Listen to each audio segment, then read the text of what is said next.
യുക്രൈനിൽ റഷ്യയുടെ കനത്ത മിസൈൽ ആക്രമണം. യുക്രൈനിലെ വൈദ്യുതി വിതരണ ശൃംഖലയ്ക്ക് നേരെയാണ് റഷ്യ രൂക്ഷമായ മിസൈൽ ആക്രമണം നടത്തിയത്. ഇതോടെ രാജ്യത്തെ വൈദ്യുതി വിതരണം പ്രതിസന്ധിയിലായി. രാജ്യത്തെ ഊർജ്ജ വിതരണ സംവിധാനങ്ങളെ ലക്ഷ്യമിട്ടാണ് റഷ്യ ആക്രമണം നടത്തുന്നതെന്ന് യുക്രൈൻ പ്രസിഡന്റ് സെലൻസ്കി പറഞ്ഞു. 100ഓളം ഡ്രോണുകളും 90ലധികം മിസൈലുകളും ഉപയോഗിച്ചാണ് രാജ്യത്തെ വിവിധ ഭാഗങ്ങളിൽ റഷ്യ ആക്രമണം നടത്തിയതെന്നും സെലൻസ്കി വ്യക്തമാക്കി. കീവ്, ഒഡേസ, ഖാർവീവ് തുടങ്ങിയ നഗരങ്ങളിലാണ് മിസൈൽ ആക്രമണം ഉണ്ടായത്. ഏകദേശം 9.5 മണിക്കൂറോളം ആക്രമണം നീണ്ടുനിന്നു. യുക്രൈനിലെ 12 മേഖലകളെയാണ് മിസൈൽ ആക്രമണം ബാധിച്ചിരിക്കുന്നത്. അടുത്തിടെ റഷ്യൻ ആക്രമണത്തെ തുടർന്ന് യുക്രൈനിലെ ഏറ്റവും വലിയ സ്വകാര്യ ഊർജ്ജ വിതരണ കമ്പനിയായ DTEKയുടെ തെർമൽ പ്ലാന്റിൻ്റെ പ്രവർത്തനവും താറുമാറായിരുന്നു. തുടർന്ന് വൈദ്യുതി വിതരണത്തിൽ വൻ പ്രതിസന്ധിയാണ് രാജ്യം നേരിട്ടത്. 2022 റഷ്യ യുക്രൈൻ യുദ്ധം ആരംഭിച്ച ശേഷം 200ഓളം തവണയാണ് DTEKയുടെ വിവിധ പ്ലാന്റുകൾക്ക് നേരെ ആക്രമണമുണ്ടായത്. എന്നാൽ മിസൈൽ ആക്രമണത്തെക്കുറിച്ച് റഷ്യ ഇതുവരെ പ്രതികരിച്ചിട്ടില്ല.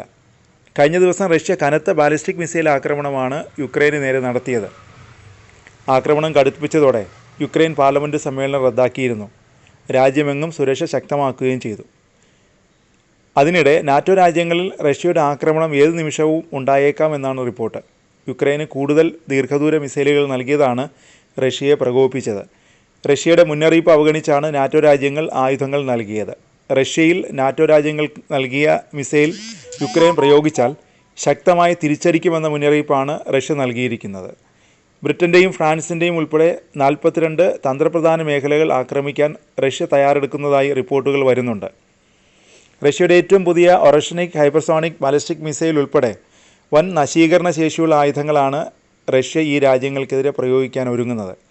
ആണവായുധങ്ങൾ ഉൾപ്പെടെ വഹിക്കാൻ ശേഷിയുള്ള ഒറഷനിക് ഹൈപ്പർസോണിക് മിസൈലുകളാണ് റഷ്യ ഈ രാജ്യങ്ങൾക്ക് നേരെ പ്രയോഗിക്കാൻ ഒരുങ്ങുന്നത്. ഈ മിസൈലിനെ തടയാൻ നിലവിലുള്ള ഒരു വ്യോമ പ്രതിരോധ സംവിധാനത്തിനും കഴിയില്ല. രഹസ്യമായി സൂക്ഷിച്ചിരിക്കുകയായിരുന്നു റഷ്യ ഒറഷനിക് മിസൈൽ.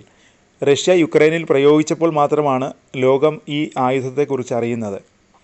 അമേരിക്കയും ബ്രിട്ടനും അനുവദിച്ചതുപോലെ ഫ്രാൻസും റഷ്യക്കെതിരെ ദീർഘദൂര മിസൈൽ പ്രയോഗിക്കാൻ യുക്രൈന് അനുമതി നൽകിയിരുന്നു.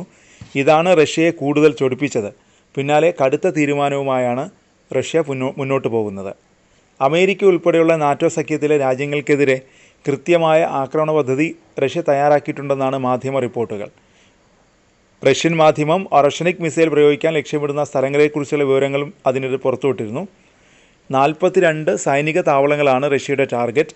ഇവയിൽ 6 ബ്രിട്ടനിലാണെന്നും റിപ്പോർട്ടിൽ പറയുന്നുണ്ട്. Poland, Estonia, Latvia, Lithuania, Romania, Bulgaria, Kosovo, Finland, Sweden, Germany, Belgium, Netherlands, Italy, Greece, Spain, Portugal എന്നീ രാജ്യങ്ങളിലുള്ള അമേരിക്കയുടെയും നാറ്റോ രാജ്യങ്ങളുടെയും സൈനിക താവളങ്ങളും റഷ്യയുടെ പട്ടികയിലുണ്ട്.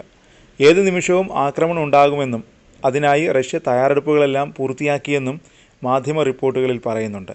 ഒരേ സമയം ഈ കേന്ദ്രങ്ങൾക്ക് നേരെ ആക്രമണം ഉണ്ടാകുമെന്നും റിപ്പോർട്ടിൽ ചൂണ്ടിക്കാട്ടുന്നു. റഷ്യയിലേക്ക് ആയുധങ്ങൾ പ്രയോഗിക്കാൻ പാശ്ചാത്യ രാജ്യങ്ങൾ അനുമതി നൽകിയത് യുദ്ധപ്രഖ്യാപനമായിട്ടാണ് പുടിൻ കരുതുന്നത്. അതിനാലാണ് ആണവ യുദ്ധ നയത്തിൽ ഉൾപ്പെടെ റഷ്യ മാറ്റം വരുത്തിയത്. അമേരിക്കൻ സഖ്യകക്ഷിയായ ജർമ്മനിയും ഇറ്റലിയും റഷ്യയുമായി സംഘർഷത്തിനില്ലെന്ന് പ്രഖ്യാപിച്ചിട്ടുണ്ട്. എന്നാൽ ഈ നാറ്റോ രാജ്യങ്ങളിലെ സൈനിക കേന്ദ്രങ്ങളും റഷ്യയിലെ പട്ടികയിലുണ്ട്.